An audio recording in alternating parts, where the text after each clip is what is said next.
The rim of Jezero crater can be seen in this panorama, which was taken by the Mastcam Z instrument aboard NASA's Perseverance Mars rover.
Researchers speculate that this might be a meteorite or a weathered chunk of bedrock. If you look closely just to the right of center, you can see a series of tiny marks where the Mars rover's laser jabbed the rock.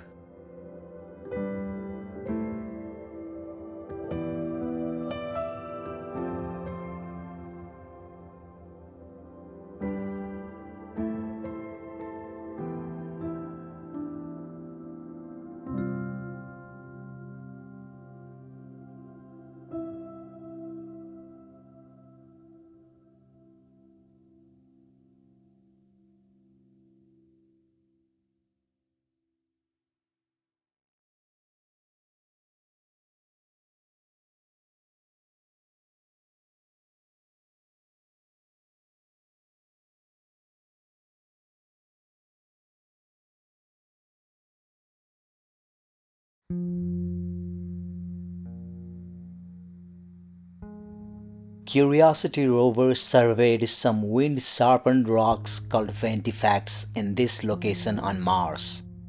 Scientists have informally described these patches of ventifacts as gator-back rocks because of their scaly appearance. Ventifacts have chewed up Curiosity's wheels earlier in the mission. Since then, rover engineers have found ways to slow wheel wear, including a traction control algorithm. They also plan rover routes that avoid driving over such rocks, including these latest ventifacts, which are made of sandstone, the hardest type of rock Curiosity has encountered on Mars.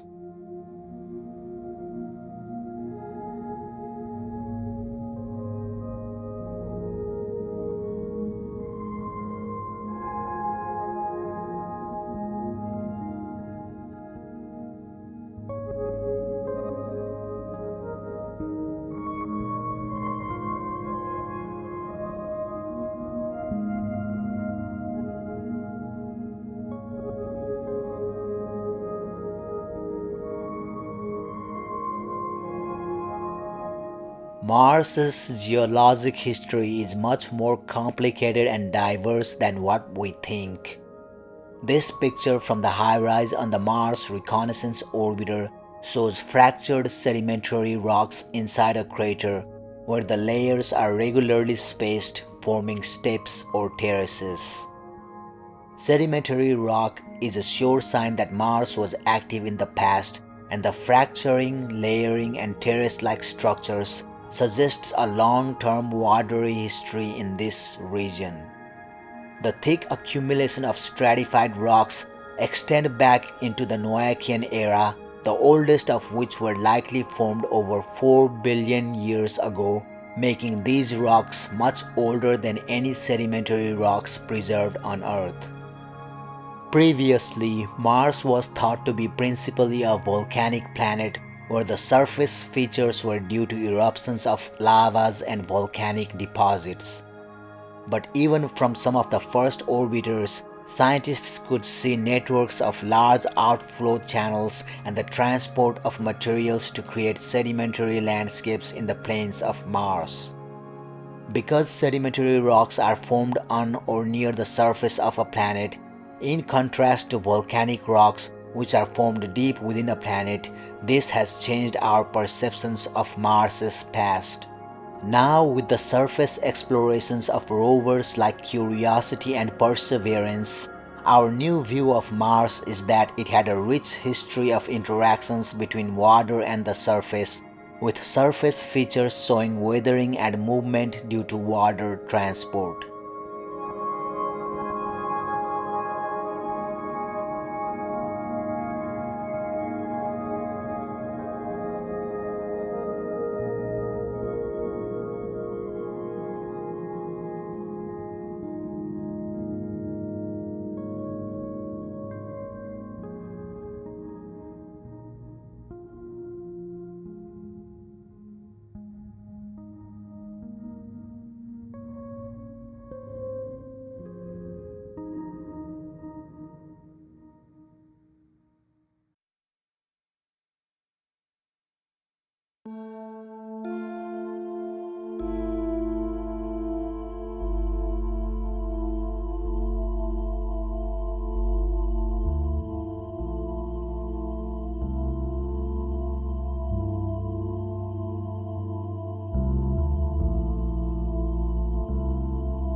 The mesa in the center of this scene on lower Mount Sharp is longer than a football field.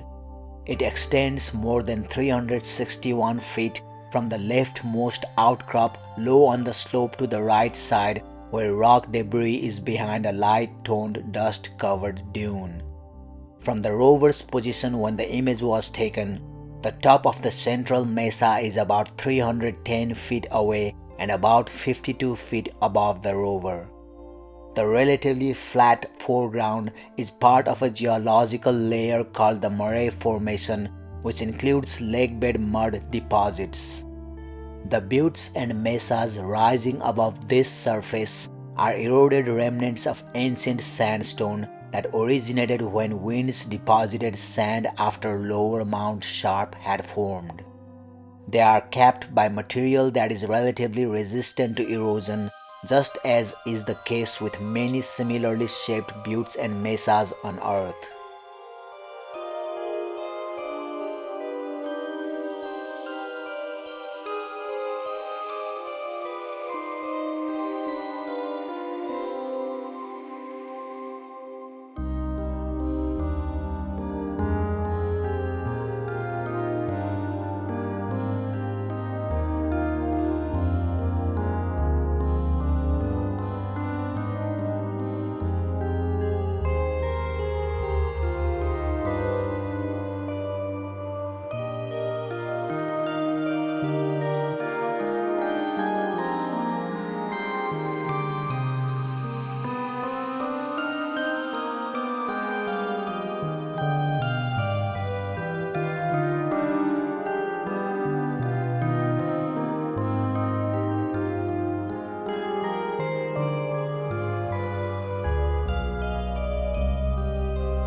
This time-lapse shows effects of one Martian day of wind blowing sand underneath Curiosity rover on a non-driving day for the rover. Each image was taken just after sundown by the rover's downward-looking camera called MARDI and were taken as a part of investigation of wind's effects during Martian summer, the windiest time of year in Gale crater. The area of ground seen here spans about 3 feet left to right.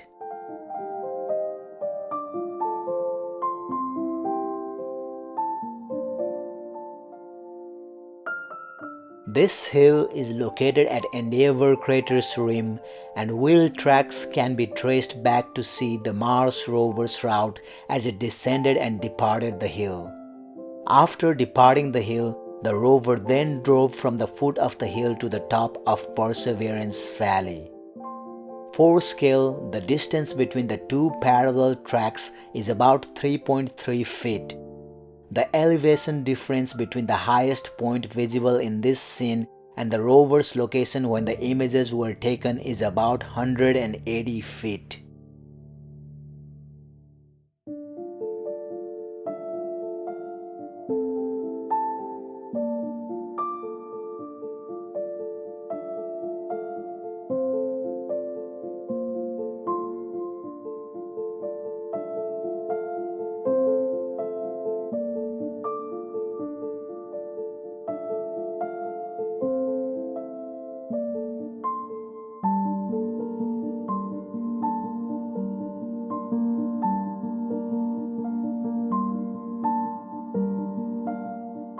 Patches of Martian sandstone visible in the lower left and upper portions of this view have a knobbly texture due to nodules apparently more resistant to erosion than the host rock in which some are still embedded.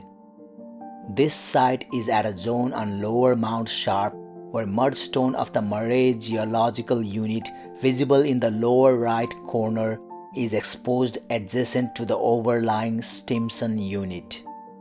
The exact contact between Murray and Stimson here is covered with wind-blown sand. Most other portions of the Stimson Unit investigated by Curiosity rover have not shown erosion-resistant nodules.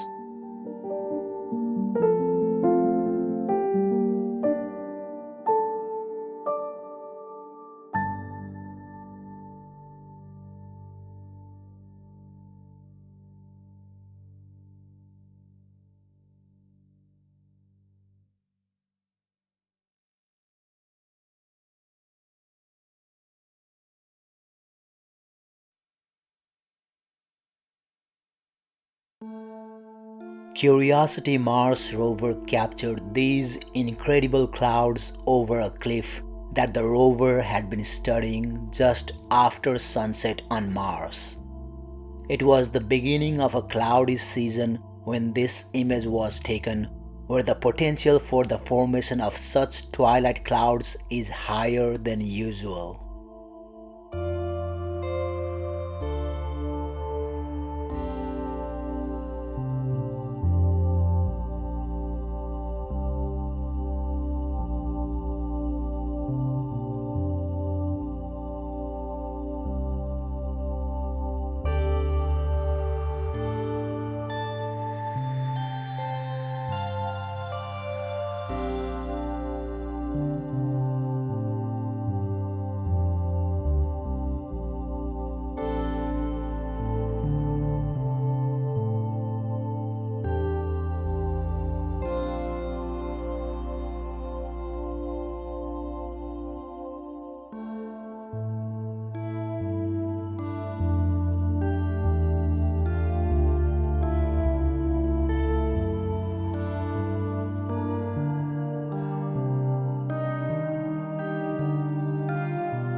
The image here shows a view of varied springtime defrosting patterns formed in a dune field and surrounding polygon-patterned ground in the south polar region on Mars.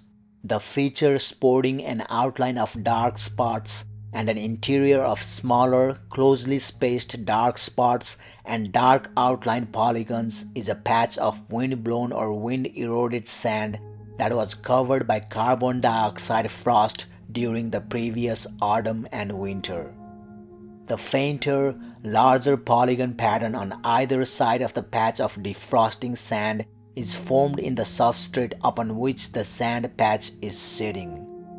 Polygonal forms such as these might indicate the presence of ice below the surface.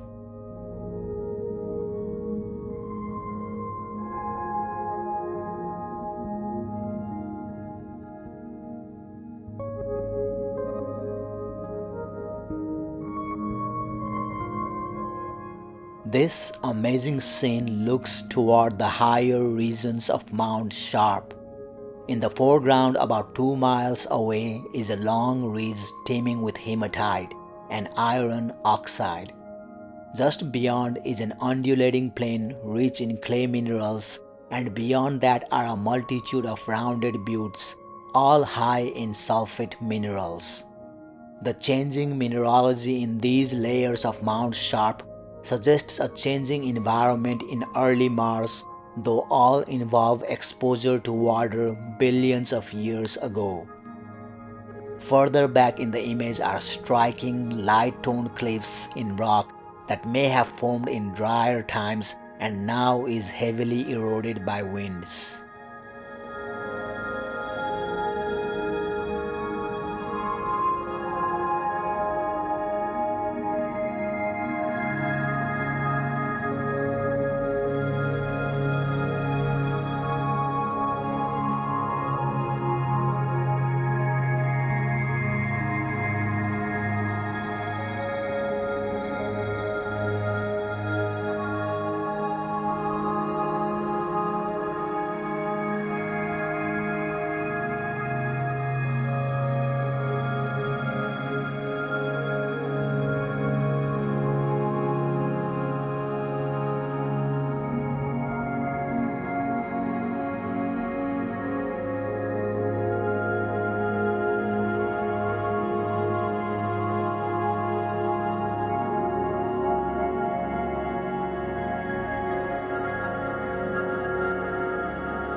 The rock seen here is about 3 feet across and is located near a crater.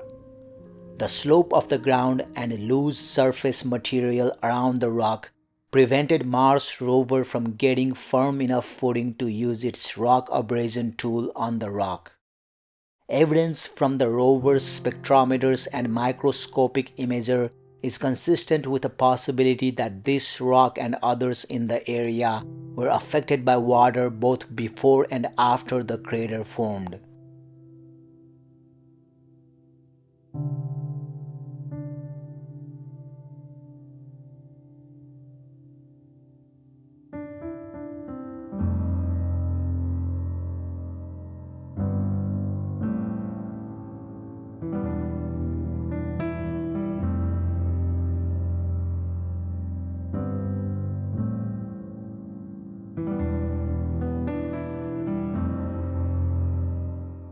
Curiosity Mars rover took this panorama while atop Mount Mercau, a rock formation at the base of Mount Sharp that offered a view into Gale crater below.